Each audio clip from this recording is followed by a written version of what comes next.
Bonjour and welcome to all of you comic book geeks, readers and collectors to a very late edition of the top 10 comics of the week, in my opinion.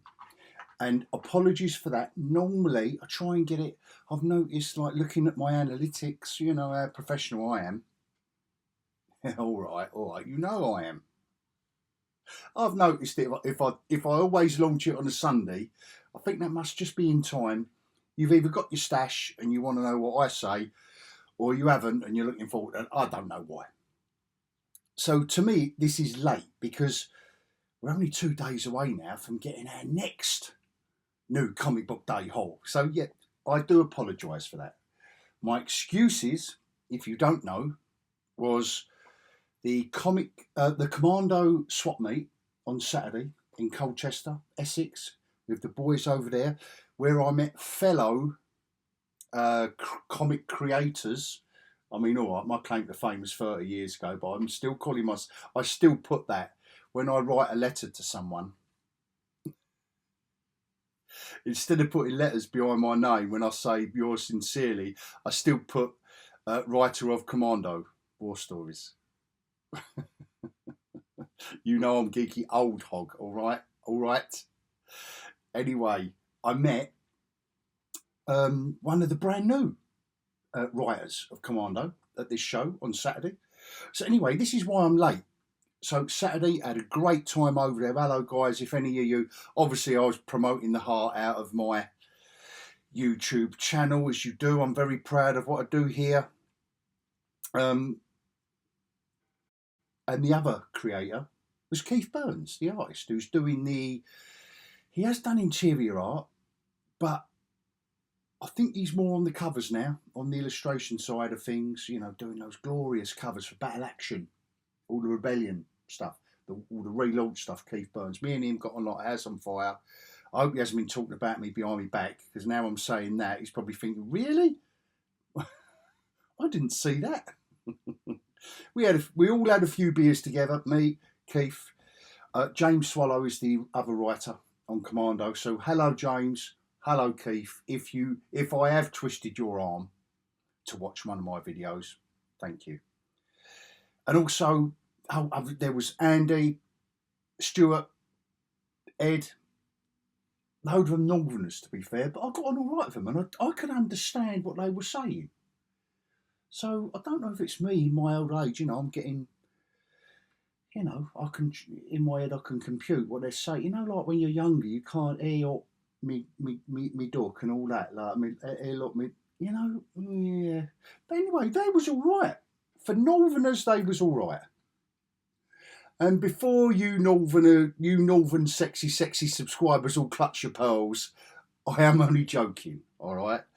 They gave as good as they got. We literally ripped it out of each other all night long on the Friday. Had a great day on the Saturday, meeting fans, and, you know, they were obviously plying their wares. Ed and Stu were displaying their art, their original artwork. So it was glory. It wasn't San Diego Comic Con, but I had a lovely day. So thank you, one and all, and also Kyle, for you, mate, for organising it all. So that's my little thank you to you all. I had a great time. That's my little tribute to you lot. And I will probably do another tribute, because that lot there, half of this pile, was Saturday. No, yeah. So the bottom half was set from there. Oh no, actually, from there to there is last week. From there to there is yeah, from there to there is. Oh yeah, from there to there is Saturday, and then that top sliver. That was the London Comic Mart yesterday, on Sunday, the 5th. Yes, Sunday the 5th, wherever you're watching this video. So I've still got to do the video. This is how far behind. Normally, I'm beside myself and I can't wait to show off. You know what I'm like by now. You sexy subscribers, you know what you come here for. Look at that. Oh, plus there's some artwork down there. Original sketch from Keith Burns of Johnny Red. Eesh. Anyway, that's all for the back issue video. So don't forget. And also, have I already mentioned about voting for me in the Comic Book Community Awards? I don't know if I mention it much. There's only a few days left, guys. I've put the link on Threads. I'm going to put it on YouTube again. All right. So there's no excuses. Just go and vote for your favourite. It's not all about me. It's about your favourite content creator on YouTube. Come on. You know who it is, don't you? You know who it is. I hope I'm not promoting anyone else's channel with your votes. And again, if you're new here, I am only joking, because I know in this modern age there is certain things that get lost in translation nowadays. I am joking. That is my sense of humour. I'm joking. Vote for your favourites, whoever it is. Come on, we're all in it together. It's not like if there was $1 million top prize at stake, I would be selling my soul at the moment, but there isn't. It's just the honour. But in the meanwhile, come on, let's all vote for the ones we like. Come on, everyone needs that little launch and whatever promotion that the Comic Book Community Awards do to promote us little guys. And none of us are. What's the bloke called? Mr. Beast, Big Beast, whatever he's called. None of us are earning $1 billion a year out of this, so we're doing it for the love. But it don't hurt to get a little badge that says you are the best. And leading on from that, what is the best this week? Well, I'm going to tell you. I've got 10 of the best comics from last week now. Normally I say this week's top. I can't say. It is last. Sorry, guys. I do apologise again. My 10, it is a bit truncated, apart from my long introduction. It is a bit truncated. I've got a whinge, and I think I'm going to shock you. If you are a sexy subscriber and you're a regular, I honestly think I'm gonna shock you with the publisher of the whinge I've got, and I'm going to get that out of the way so we can get on to good stuff. And again, what a diverse spread. Book of the week, I've got 2. I'm going to make up my mind right at the end of the video, because I don't like over scripting and that's not fun for me. So I've never done it. I'm never going to do even the long haul, even the long even the long form videos I do. If it's on an artist's work, and obviously I've got to collate the person, the artist's work, whatever it is. Other than that, I will waffle as it comes. I don't script it. Whether you love that or hate it, well, if you hate it, you wouldn't be here listening to me waffle unscripted, would you? There are a lot of independence. I am loving it. I'm loving the big 2 week on week. The big 2 are really kind of falling back further and further because of the strength. I'm not saying the big 2's stuff is weak, but the strength of storytelling, of artwork, of commitment, of enthusiasm. I love it. Love that. So, you ready? You ready? Cover of the week. I think it's going to be obvious as I go through, because it wasn't a great week for covers, like I've lamented before. Because these aren't publishing powerhouses that have their wares on the shelf, sometimes you just get a week where they know they're a niche publisher. They know you've bought issues 1 and 2, so the issue 3, they don't have to, no one's. It's a bit too cynical to say no one's bothered, but they don't have to think like a publisher and an editor and say, look, I've got to sell this comic. If you're the editor of Spider-Man and you're thinking, oh, what's Batman doing this month? What are they doing over there? New York, like Madison Avenue, wherever they were? What are they doing with Batman? And it was like, Oh. Anyway, that's a subject for another. Right, that's a 10-minute. I do apologise profusely because I've just noticed the timer just said 10 minutes. But I have been excited. I've been excited for this week's new comics. I've been excited for that lot. Excited to meet fans on Saturday, signing my comics I used to write. Excited to pick up some good stuff yesterday. So forgive me, please. Let's get on with it. Whinge. Let's get the whinge out of the way. Let's take it down a notch. And this is the shock. Yeah, Ghost Machine. They're tripping over themselves with this one. It was Ghost Machine and Distillery that, for me, if you haven't been here before, by the way, two publishers or imprints, whatever you want to call it, Distillery and Ghost Machine, have had 100% track record for me.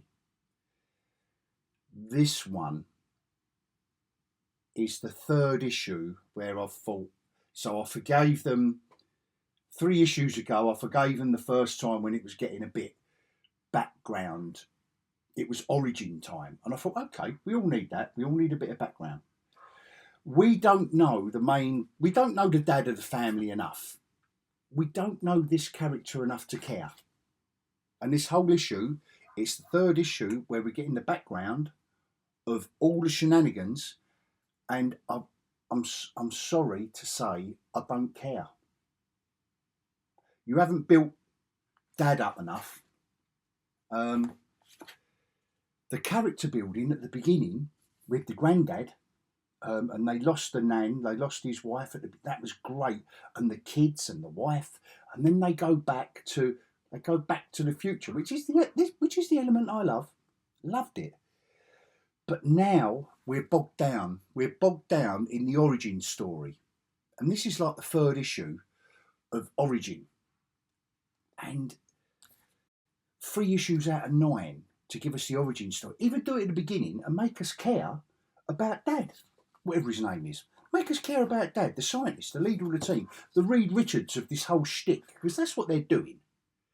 And I've loved it. Peter Tomasi, J. Tomasi, he's really weaved a nice tale, a lot of modern Fantastic Four, family, really, really, really family-centric story with science and time travel. And it's been bogged, this is the third issue, it's been bogged down. I will go to 10 and then I think I'll be done if they carry on. If the next issue kind of, yeah, they got bogged down in it there. And that's a shame. That is the only black mark. Everything they've done, Ghost Machine. So it does hurt me. It hurts me to say it. I just read it and thought, oh, it's, yeah, no, because we don't care enough. We've only known all these characters for 9 issues. So we really, really, really, at the moment, we're not too, we're not too bothered. Like, build them up, build Dad up to something. Even the granddad in the first issue, losing Nan, like his wife, that was awesome. Not that in that way, but you know what I'm talking about. That was great. But this, no, they're bogged down in it a bit. Sorry, guys. But anyway, I'm here to tell you, don't bother trade waiting for that one. Less things. This one, anyway, that's the whinge. Here's a bit of a semi. No, we don't go there. No, come on, we don't go there. We haven't got time. Not in this video. We haven't got time to be crude and immature. I know that they are my middle names, but no, we don't go there. Anyway, issue 2 of this. It says Batman on the cover. When I praised the first issue and really enjoyed it, and I really did enjoy this issue as well, I like the little tech. They do some tech squares where they say, yeah, these are the boots that Robin uses to jump up the buildings, and this is the ish, and this is the oof. I love that. I love, as well as the storyline, to be fair, as well as an old Savage being the commissioner. I'm loving Savage. Is it Savage or Savage? I think, like, where is a big geezer like that? I'd love to think that his name is Savage. Wouldn't you? Anyway, or is that just me? Commissioner Sauvage. Yeah, and he's a rotten. He's horrible. He's horrible. Right. If you're going to put just a little, I did enjoy this. Right. That's my overarching. This is one of my top 10. This comic. I'm enjoying the story. Etc. Etc. I know Robin was on the last page of issue 1, and I thought, oh, I've got to admit, my eyes rolled because how many other comics has got Robin in it and Batman? Call it Batman and Robin. Detective Comics for me is Batman. That's him on his own. That's the one I love. If it says Batman and Robin on it, then I'm ready. Like for the family. Like for all the boys. Like, my God, like the aunts and uncles. Like, how many? How many other characters can DC get into the family? Oh my God, like it's almost like a road trip. Every mission is a road trip. Oh, the Joker's back in Gotham. Oh yeah, let's all get on a bus. Let's all get on a bus. Where's Nightwing? Nightwing, come on, you're late. You're late, Batgirl. Where's Batgirl? Have you seen? Oh, I like Batman, and I thought that's what we was going to get.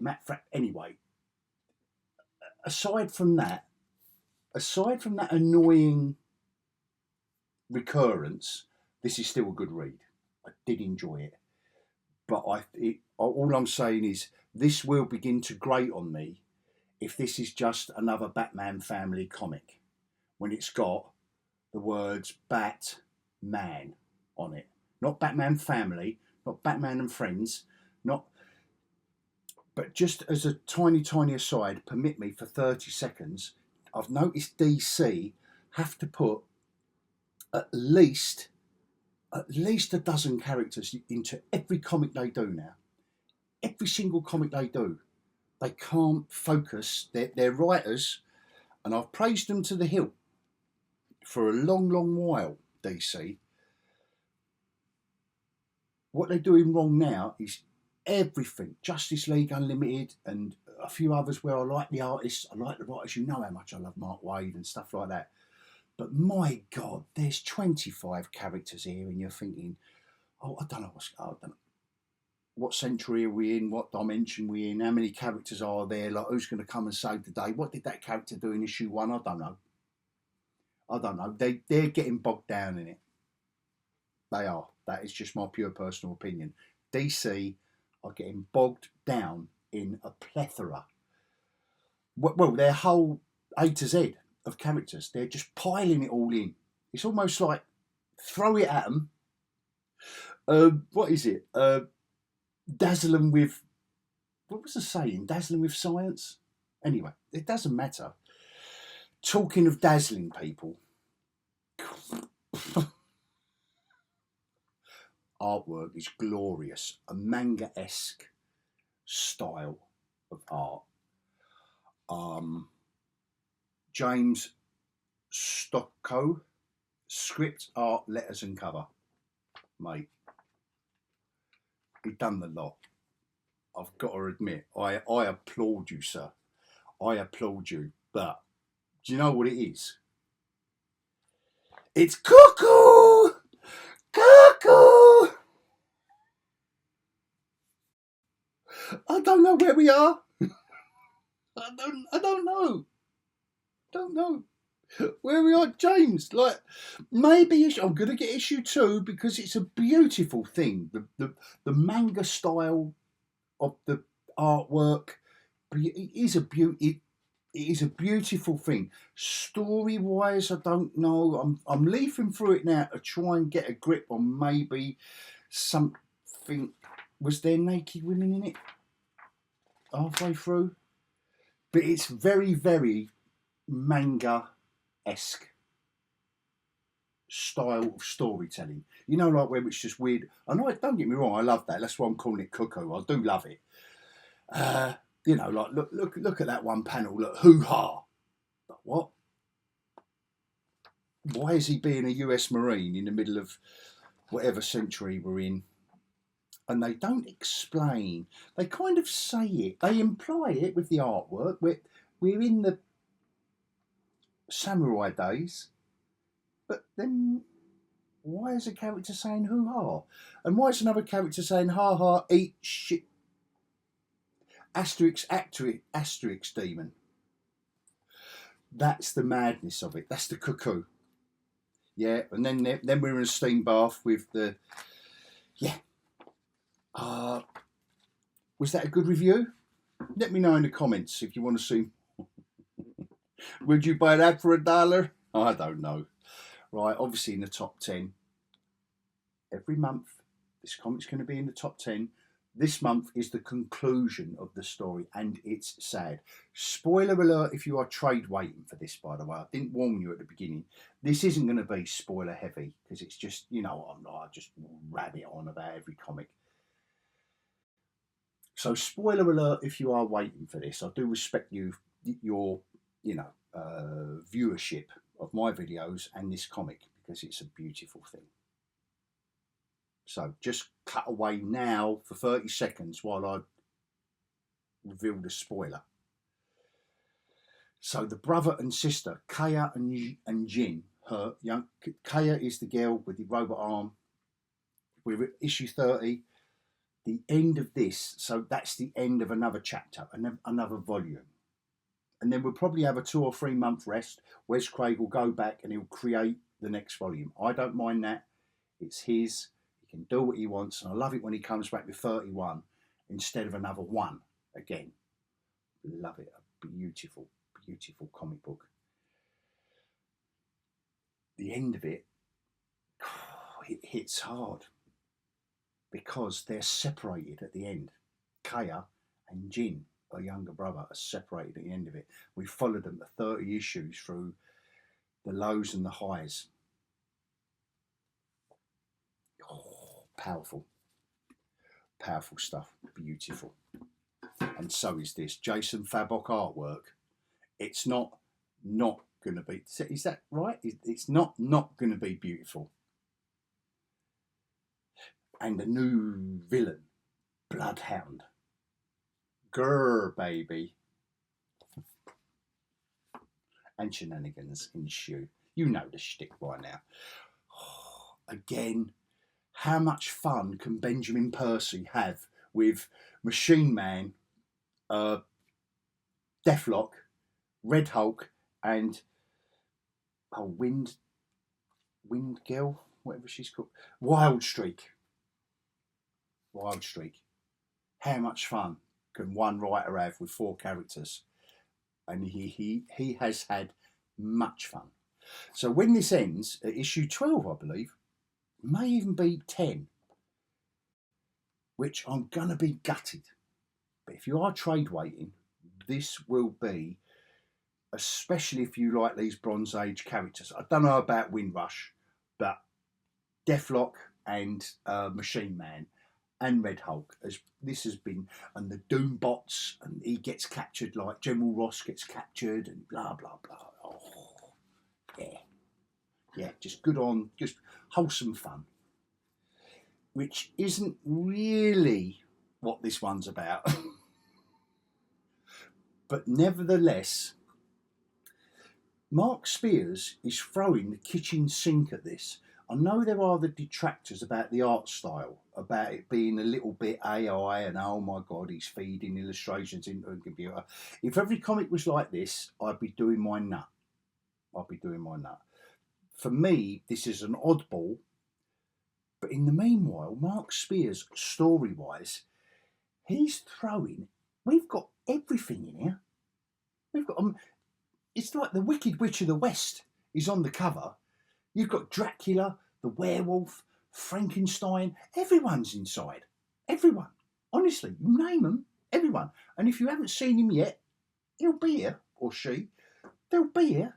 Oh yeah, the brides of Dracula are in here. Yeah, he's thrown a lot of that.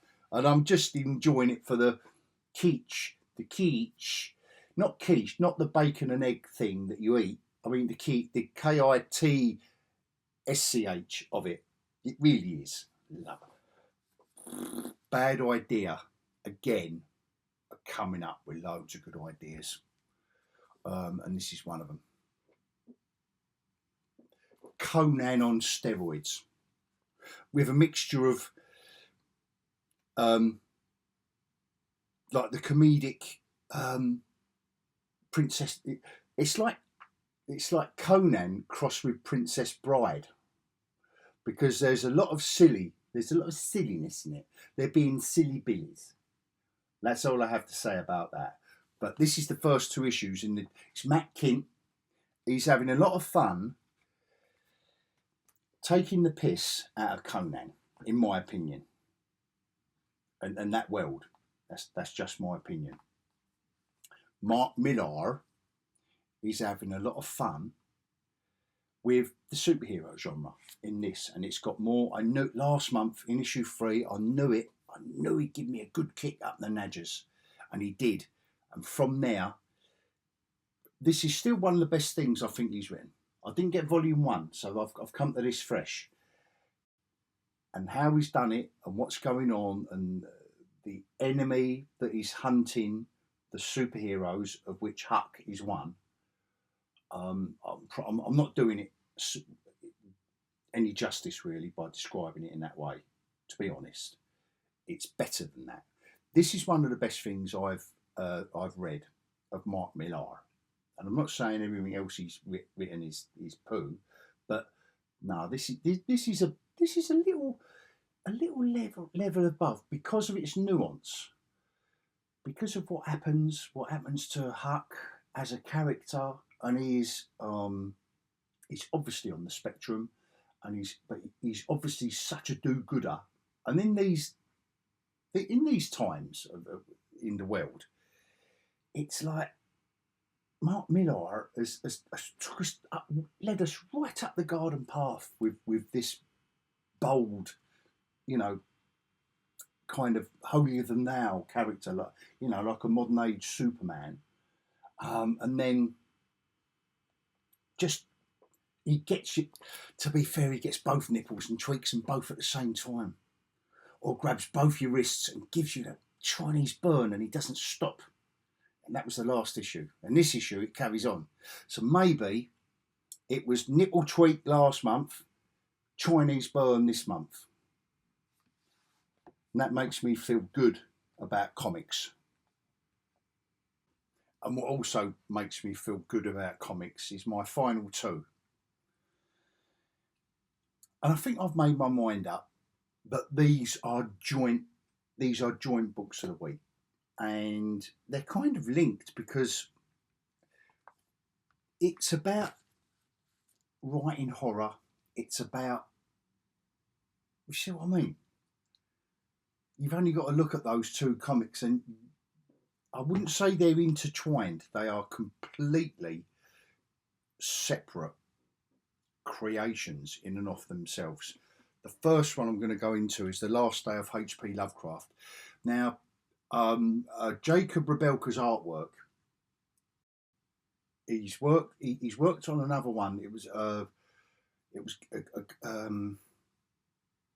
When They Lay Their Vengeance Upon Me. I know that's a long title. Get it if you like your weird and wonderful, twisted horror. This is exactly the same. Different writer. It was Gus Marino on the When I Lay My Vengeance Down. This one is a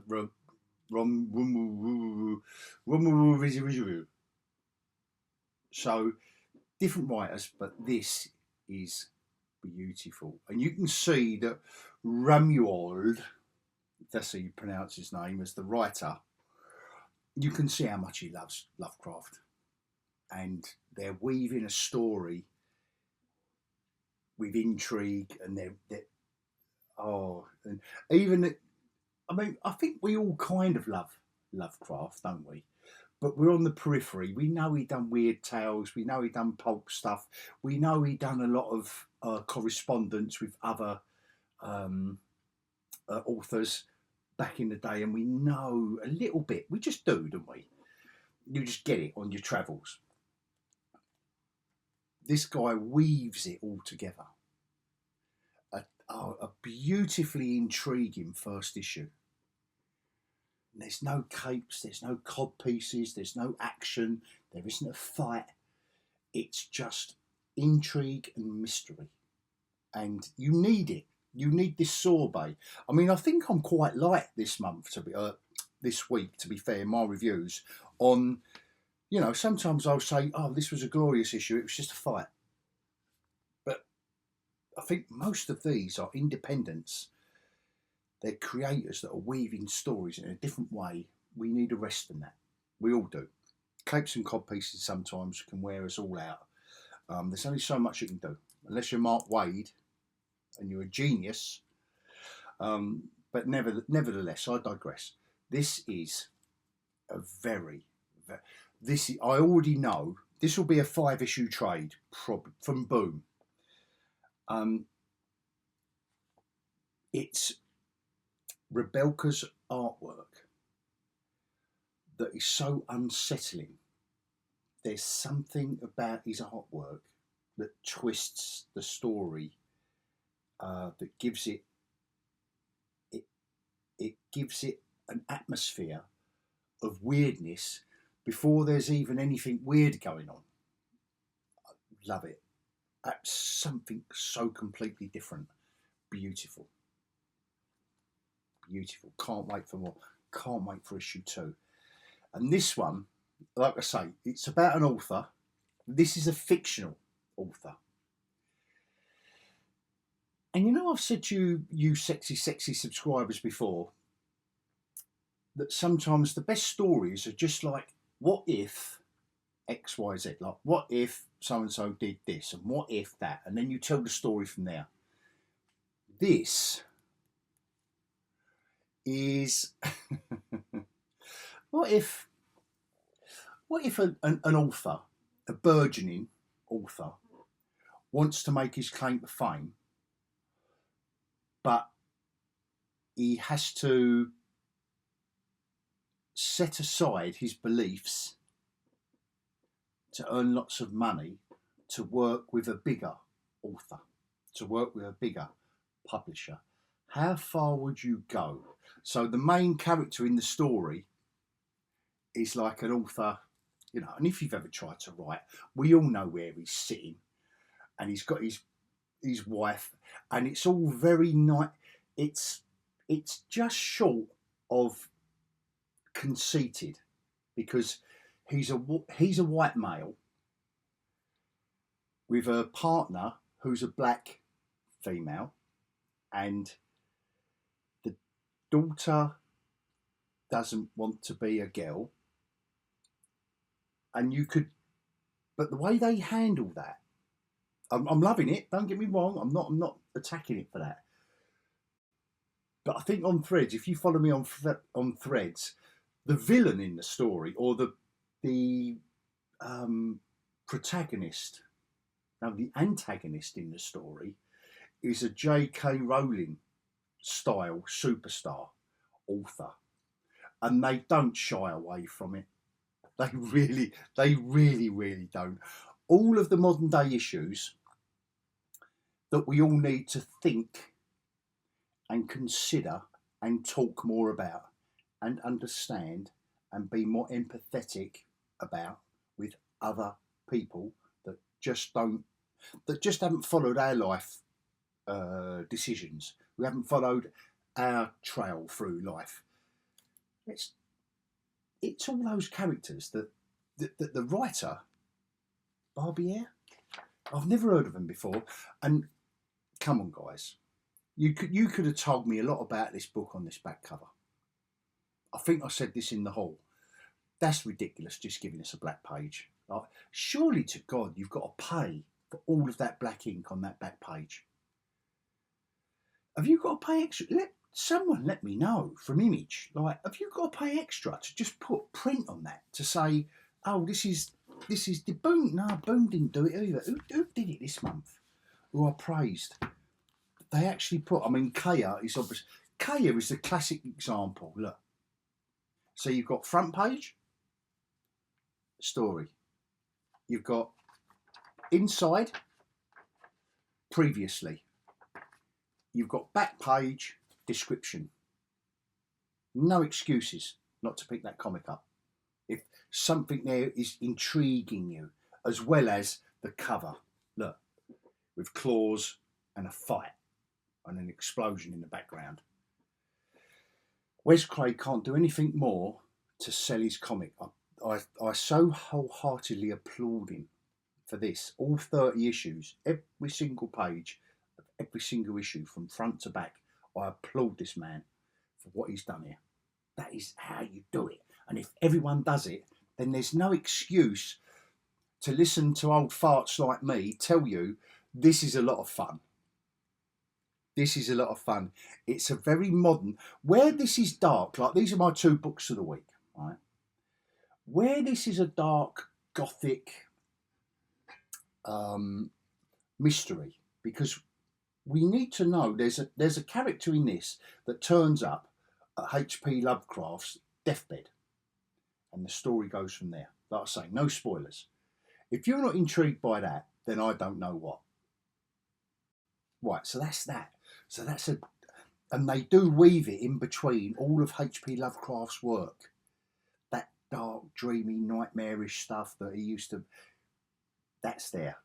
Then we get a very, very modern tale of a guy and his wife and their kid getting involved with maybe someone they shouldn't. Like they're selling their soul.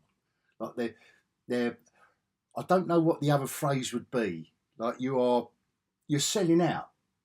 You know, you're selling out. You've been writing a certain kind of thing, but you're being offered loads of dough to do this gig, and you think, well, no, that's not what I'm about. But they just offer you the dough, and you go, oh, you know, I'd be stupid not to do it, but that's not who I am. But oh, so is it all about money?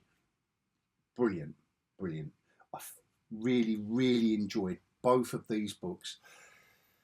Again, as I always say, with this style of comic book storytelling, you are kind of better off trade waiting, I think. I don't think there's anything to be gained by picking them up every month, unless you are, like me, so excited to pick up everything every week. And you can't wait. If you can wait, these will be, let me know if they're not in 6 months' time when they're published, but let me know, because Boom have got a good track record, to be fair, and obviously Image have, but Boom do seem to look at everything they do as a package, as a package of 5 or 6, everything they do. So, and listen, guys, if you haven't guessed what's cover of the week yet, there's only, I'm not going to go through loads of covers. I know I showed the Kaya one, I said about claws and that, but blah blah. That was, maybe I might have been sending you off on a different tangent. You might have been thinking, if you actually care, and I love you, if you're a sexy subscriber that was thinking, oh, that's going to be his cover of the week because he said Kaya and the claws. No, it's the tits and the hips and the legs and the witch and the hat. All right? That's my cover of the week. To be honest, if you have been a long-term sexy subscriber, you're going to go, yeah, all right, Hog, yeah, we know what you like. I likes what I like. I'm just like Popeye. That was Popeye, wasn't it, said that? Anyway, if you have followed me this far, you know what I like to say. Thank you. Thank you so very, very much. I know this has been an extra rambly one because, yeah, I've had a weekend that's put me off me rhythm. Normally I've got a nice rhythm of back issues, haul, I'll do something different, and then back issue. I'm right off me, I'm not off me, you know what I mean? So anyway, so I hope you enjoyed that. I hope you enjoyed that, and thank you so much if you sexy subscribers have followed me this far. And if you want to be a sexy subscriber and you're still here, you know what to do. I don't have to give you a graphic, do I? Don't. At my age, I don't know how to do the graphics and the little things in the corner and go like that. And then someone goes ping, and then there's a little bell that goes ding-a-ling. You must know by now how to subscribe to my channel on YouTube. Wrong or right? It is really easy, isn't it? And also vote. Did I mention? No, I'm joking. Don't forget to vote in the community awards. And until next time, I'm going to bid you adios.